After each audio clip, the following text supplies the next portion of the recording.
On ne change pas une équipe qui perd. Voilà la véritable devise en Algérie. On a inversé le fameux proverbe populaire connu dans le monde francophone. On ne change pas une équipe qui gagne. Malheureusement en Algérie, on ne change pas une équipe qui perd.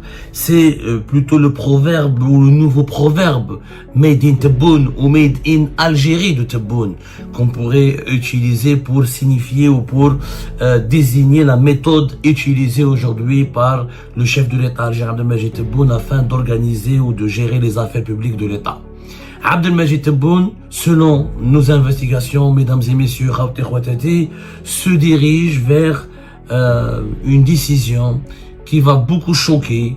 S'il la prend officiellement, encore une fois, je l'ai déjà dit précédemment, Abdelmadjid Tebboune, il est imprévisible, il peut changer d'avis à la dernière minute, il adore surprendre son entourage et surprendre tout le monde, il adore vraiment ébranler les certitudes des gens, mais selon nos investigations, à l'heure où je vous parle, à l'heure où nous allons mettre en ligne notre vidéo, Abdelmadjid Tebboune semble vouloir maintenir dans ses fonctions l'actuel Premier ministre Séfi Ghreib en dépit d'un bilan chaotique et catastrophique. Alors que Abdelmadjid Tebboune doit changer et nommer un nouveau gouvernement conformément à ce que demande la Constitution de 2020 à la suite d'une élection législative et à la suite de la mise en place d'un nouveau Parlement, à savoir l'Assemblée populaire nationale qui a été mise en place au début de ce mois d'août 2026. Normalement, un nouveau gouvernement doit voir le jour juste dans le sillage de l'installation du nouvel APN. Nous sommes le 10 août 2026 et ce nouveau gouvernement n'a toujours pas vu le jour. Selon nos investigations, Abdelmadjid Tebboune temporise et préfère jusqu'à maintenant décider à la rentrée pour mettre en place le nouveau gouvernement qui doit piloter les 2 dernières années de son mandat, enfin 3 années. Il va lui rester septembre 2026, il va lui rester 3 années, c'est plus 2 ans, parce que la dernière année du mandat, en Algérie, la dernière année d'un mandat présidentiel, c'est le mandat des manœuvres politiques, des éventuelles manœuvres de succession du chef de l'État, d'autant plus que c'est le 2e mandat et le dernier mandat d'Abdelmadjid Tebboune. Donc ce sera une année pratiquement blanche, la dernière année du mandat. Ce sera l'année de la préparation du départ ou l'année de la préparation pour de grands changements qui devront changer la facette du pouvoir, qui devront reconfigurer les rapports de force du pouvoir algérien. On a tous dit, et on l'a vraiment bien expliqué précédemment, que le futur Premier ministre, qui sera désigné par Abdelmadjid Tebboune, pourrait peut-être jouer un rôle prépondérant et stratégique dans cette course à la succession d'Abdelmadjid Tebboune dans les 2 années à venir. Mais Abdelmadjid Tebboune, visiblement, alors qu'il est conscient que le pays a cruellement besoin de changement. Il est conscient que le bilan actuel de son gouvernement, mené par l'actuel Premier ministre Séfi, est tout simplement catastrophique. Séfi Ghreib, je rappelle, ça fait 1 année qu'il est à la tête du gouvernement algérien. Il a été nommé Premier ministre le 28 août 2025, dans des conditions que nous connaissons tous, à la suite du drame d'Oued el-Harrach. Depuis l'arrivée de Séfi Ghreib, rien n'a changé en positif. Au contraire, tout s'est détérioré. Les accidents de la route, les accidents de circulation impliquant des bus, etc., vieillissants, vétustes, le renouvellement du parc automobile, le renouvellement des bus qui était la raison principale de la nomination de Séfi Ghreib à la place de Nadine Arbaoui auparavant, qui a été sanctionné pour avoir failli à gérer cette problématique. Et cette problématique est devenue encore plus grave. Nous l'avons bien vu au début, entre fin juillet et la première semaine du mois d'août, il y a eu une quarantaine de morts, plus de 44 morts sur les routes, notamment à cause des bus qui ont été acteurs principaux de très graves drames routiers. La situation sociale, elle est catastrophique. Les Algériens n'ont jamais été aussi pauvres. Le dinar n'a jamais été aussi faible. Le pouvoir d'achat ne s'est jamais autant effondré. Les importations ont augmenté significativement durant cette année lorsque Séfi Ghreib a pris le pouvoir à la tête du gouvernement. Les projets industriels n'existent qu'en théorie. Séfi Ghreib se déplace, effectivement, il est présent sur le terrain. Lors du drame de Bab Mourdas, il était là. Lors du drame de l'orphelinat d'Alger, il était là. Il se présente. Dès qu'il y a un drame, dès qu'il y a une tragédie, il est là en t-shirt, en jean, etc. Il occupe le terrain. Oui, mais il n'apporte aucune solution. En fait, Seferib, il est bon pour le cinéma. C'est un bon acteur. Bon, franchement, pour un sketch ou pour un feuilleton du Ramadan, il aurait fait un bon acteur. Il parle bien. Quand il essaye de parler, il maîtrise un petit peu. Il a un peu la parole. Quand il parle, on a l'impression que c'est un grand universitaire. En fait, c'est un bon enseignant. Mais Seferib n'a jamais été qu'autre chose qu'un enseignant. Il vient du monde universitaire. Il ne vient pas du monde économique ni du monde politique. Il ne sait pas ce que c'est que diriger vraiment une entreprise, ce que c'est que diriger une équipe, réaliser un projet de A à B. Il a toujours été fonctionnaire.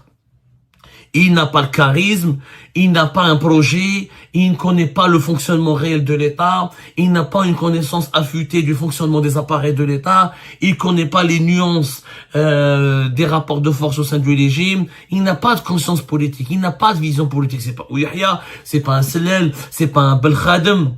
Donc c'est quelqu'un qui est très faible, et tout le monde le voit, tout le monde le sait. La seule carrière, il était à Imital, il était directeur général de l'université industrielle, qui relevait du ministère de l'Industrie. C'est un académicien, un pur académicien. Il a dirigé le centre de formation du groupe Chica, ça s'arrête là. Il a eu une petite expérience dans le conseil d'administration d'Algérienne Qatari Steel, ce qui sert à rien, qui sert absolument à rien, puisque c'est une expérience. C'est quoi le président du conseil d'administration? Tu diriges pratiquement, c'est pas le PDG, tu tiens des réunions, etc. C'est les Qataris, c'est eux qui dirigent essentiellement le projet de Qatar Steel à Jijel, etc. Donc, il n'y a pas vraiment d'implication ou d'innovation importante ou un aspect entrepreneurial important. Il a jamais apporté une valeur ajoutée dans toutes les institutions qu'il a dirigées. C'est un bon académicien. C'est quelqu'un qui peut te faire il peut faire un cours. En fait, il aurait fait un bon secrétaire général. Il aurait pu faire un bon directeur de cabinet. Il a l'esprit de synthèse. Il a des qualités, Seferib. Moi, je suis pas en train de le diaboliser, de le rabaisser, de le dénigrer, de le calomnier. Il a des qualités. Il a des qualités intellectuelles. En tant que directeur de cabinet, oui. En tant que secrétaire général. Quelqu'un qui fait des rapports, il fait des synthèses, et il peut fournir des explications. C'est un bon universitaire. Mais c'est pas un bon premier ministre. Et malgré cela, dans l'entourage d'Abdelmajid Tebboune, on essaie de convaincre, et apparemment, selon nos investigations, on a réussi à convaincre Abdelmajid Tebboune de maintenir Seferib. Pourquoi? Parce que Seferib, il a compris comment se maintenir au pouvoir. Comment se maintenir au pouvoir en Algérie avec Tebboune et son entourage? Il faut être un béni oui. Il faut dire oui à tout. Alors, Nadir Arbaoui, son prédécesseur, il n'y avait que Boualem qui pouvait l'appeler, qui pouvait lui donner des instructions, qui pouvait s'entretenir avec lui, qui pouvait lui montrer la marche à suivre pour diriger le gouvernement. Ayman Ben Abdelrahman, la même chose. Les précédents premiers ministres. Seferib, tout le monde peut l'appeler au niveau de l'entourage de Tebboune. Kamel Sidi Saïd peut l'appeler, Abdelkaïm peut l'appeler, Amirouche Hamadaj peut l'appeler, tout le monde l'appelle. Un simple portier ou un simple petit conseiller de la présidence peut se permettre d'appeler Seferib pour lui parler, pour échanger avec lui, pour lui faire parvenir une doléance, pour lui faire parvenir une demande. Et Seferib, il a compris le manège pour gagner la sympathie de tout le monde et pour bénéficier ou conquérir les cœurs et pour acheter la confiance de tout le monde. Il fait plaisir à tout le monde. Tous les membres de l'entourage de Tebboune, dès qu'ils le sollicitent, il est disponible, il dit oui à tout, il leur donne de son temps, il se met à quatre pattes, pratiquement, pour exécuter le moindre de leurs désirs. Il est serviable, pour ne pas dire servile, avec tous les membres de l'entourage de Tebboune. Du coup, pendant cette année, où il a fait vraiment bonne figure auprès de l'entourage de Tebboune, parce que voilà, on le trouve sympathique, on le trouve servile et serviable, il dit jamais non, il met pas de limite, il défend pas son territoire de premier ministre, il défend pas ses prérogatives de premier ministre, il défend même pas sa fonction de premier ministre, parce qu'un petit conseiller à la présidence, normalement, n'est même pas appelé le premier ministre. L'interlocuteur du premier ministre, c'est le secrétaire général de la présidence, c'est le directeur du cabinet du président, et c'est le président. À la limite, le chef d'état-major, le patron d'institution militaire, pour des cas d'urgence, pour des cas des affaires sécuritaires. un conseiller, un chargé de communication, un secrétaire particulier, un chargé des relations publiques, un chargé de mission à la présidence, ou là, quelqu'un qui occupe une connaissance, un membre de l'entourage du président, ne peut pas normalement accéder au Premier ministre. Il n'a pas le droit de parler au Premier ministre, n'a même pas normalement le droit de s'entretenir avec lui ou de tenir une communication avec lui. Les affaires de l'État, le Premier ministre, c'est quand même le quatrième ou parmi les 5 plus importants personnages de l'État, avec le chef du Parlement, du Conseil de la Nation, le chef d'état-major de l'armée. Il a accès à des secrets, à des dossiers très sensibles. Il ne doit normalement être accessible, il ne doit être à la portée que du président de la République et de deux de ses collaborateurs, secrétaire général et directeur du cabinet, et du chef de l'armée. C'est vrai, je crois que c'est open bar.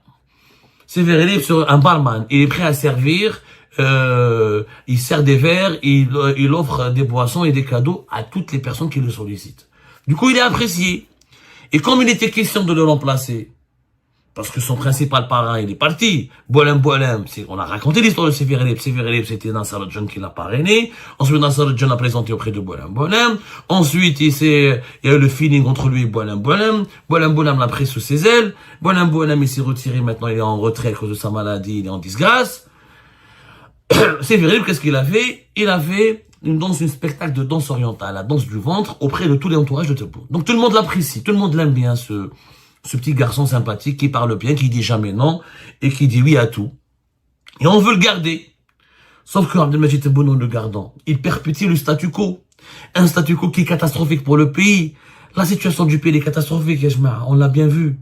Les tragédies de l'orphelinat, les tragédies des feux de forêt, les pénuries, des produits de large consommation, les projets économiques qui sont à l'arrêt, la mauvaise gestion de pas mal de projets étatiques importants, la faiblesse de l'activité économique, l'immobilisme économique du pays, l'absence d'un investissement étranger important dans le pays, la précarité, l'explosion des fléaux de la harga, les fléaux sociaux qui explosent. Ça, c'est le bilan de Seferelib. Pendant cette année, l'Algérie a encore reculé. Elle s'est encore dégradée. La situation socio-économique s'est encore détériorée. Parce qu'il n'est pas un chef d'orchestre. Seferelib, il peut être un adjoint. Il peut être le directeur du cabinet du Premier ministre. Si on était dans l'Algérie de Bouteflika, Seferelib n'aurait jamais pu être au-delà d'un directeur de cabinet du Premier ministre ou d'un conseiller du Premier ministre. Il n'a ni le charisme, ni le parcours, ni la compétence, ni l'expérience. Et je n'ai pas d'animosité personnelle contre lui, je n'ai pas de problème personnel contre lui. Moi, je défends l'intérêt général de l'Algérie. Seferelib, il est sympathique. C'est quelqu'un avec lequel tu as envie de boire un verre, jouer une partie d'échecs, je sais pas, jouer au domino, etc. Aller à la plage avec lui. Il est sympathique, faut dire la vérité. Mais c'est pas parce qu'il est sympathique qu'on peut lui donner le poste de Premier ministre. Et si Tebboune ne le change pas, il va perpétuer le statu quo. Et selon nos investigations, c'est que Tebboune, finalement, il n'a pas envie de changer grand-chose. Il va pas changer les cadres du gouvernement, tous les postes régaliens au niveau de la justice, au niveau des finances, au niveau de l'intérieur. Il va rien changer. Il va changer quoi? Il va changer les petits postes. L'agriculture, tourisme, la culture, la jeunesse, des petits postes. En fait, il va faire semblant, il va faire croire aux Algériens qu'il a procédé à des changements. C'est l'art de ne rien changer tout en changeant. Ou c'est l'art de changer pour ne rien changer. Voilà la doctrine, voilà la gouvernance de Tebboune. Alors qu'en ce moment, l'Algérie, avec des réserves de change qui s'épuisent, avec une population, on va terminer l'année 2026 avec plus de 40 millions d'habitants. D'ici une année, on va atteindre la barre des 50 millions d'habitants. Avec énormément de problèmes sociaux et économiques. Avec un vaste pays, entouré de foyers de tension. Avec des problématiques politiques et économiques majeures. Avec une détresse sociale qui est là, qu'on la ressent. On a besoin d'un Premier ministre qui bosse, qui soit compétent, qui connaît l'appareil de l'État, qui peut décrisper, qui peut dégripper l'appareil de l'État, et qui peut insuffler une dynamique. On n'a pas besoin d'un Premier ministre qui prend des lunettes et un t-shirt qui se balade dans les lieux où il y a des drames, des accidents, des meurtres, des morts, des feux de forêt. Non, on a besoin d'un Premier ministre qui apporte des solutions. C'est-à-dire qu'il lance des projets qui apporte des solutions, qui améliore le secteur des transports, qui renouvelle le parc des bus, qui lance la machine de la création des emplois, qui inaugure des zones industrielles, des nouveaux projets. Il va pas attirer tout là, à Betna, ou là, etc., ou là, à Alger, pour relancer des projets de Tahkoud, ou de Arbaoui, des anciens hommes d'affaires de Bouteflika. Il nous faut quelqu'un qui a une feuille de route, qui a une vision, qui connaît la réalité du terrain, qui peut s'adapter à la réalité du terrain, et quelqu'un qui peut parler aux âgés, qui connaît leurs problèmes. Pas un académicien qui vit dans la théorie et qui partage l'essentiel de son temps avec les conseillers et les membres de l'entourage de Tebboune. Un premier ministre doit partager l'essentiel de son temps avec le peuple, avec la population, avec les cadres qui sont sur le terrain, avec les wali, avec les chefs de daïra, avec les ministres, etc. On a bien vu les problèmes qui a eu lieu. L'opération de l'importation de 1 million de moutons. L'opération de l'importation, la disponibilité des pneus. Les projets économiques. La gestion des feux de forêt. La gestion les renouvellements, les bus. Il y a eu que des échecs. Ils s'entendent même pas avec la majorité des membres de son gouvernement, ils s'entendent pas avec eux. Ils le respectent pas en réalité. Parce qu'à la belle c'est quelqu'un qui a été parachuté. Il leur inspire pas l'autorité. Il leur inspire pas la crédibilité. Si Tebboune ne change pas, c'est Ferlib. Il s'est dit 6 septembre, il le maintient dans ses fonctions. Comme les membres de son entourage tentent de le convaincre, ce sera une erreur catastrophique, chaotique, qui va encore aggraver les problèmes du pays. Et en aggravant les problèmes du pays, nous allons aggraver la dégradation des conditions de vie de la population algérienne. Et nous allons générer encore plus de fléaux sociaux, encore plus de détresse. Je vous appelle à partager massivement cette émission. Je vous appelle à nous aider à faire du lobbying. C'est vrai que nous ne sommes que des journalistes. On est censé uniquement vous informer. Mais un journaliste est d'abord un citoyen avant d'être un journaliste. Et un citoyen est là, il est soucieux de l'intérêt général de son pays. L'Algérie d'aujourd'hui, avec tout ce qu'elle a connu, surtout pendant cet été, les coupures d'électricité, les galères, la mauvaise gestion des situations provoquées par la canicule, l'incapacité de l'État à s'adapter aux urgences du réchauffement climatique, tout ce que nous avons vécu, les feux de forêt, les accidents des bus, etc. Ça nécessite la mise en place d'un nouveau gouvernement, un gouvernement professionnel, dirigé par un homme qui doit être compétent, qui doit avoir carte blanche et qui doit être capable de tracer une feuille de route et de privilégier les solutions aux discours et aux annonces populistes.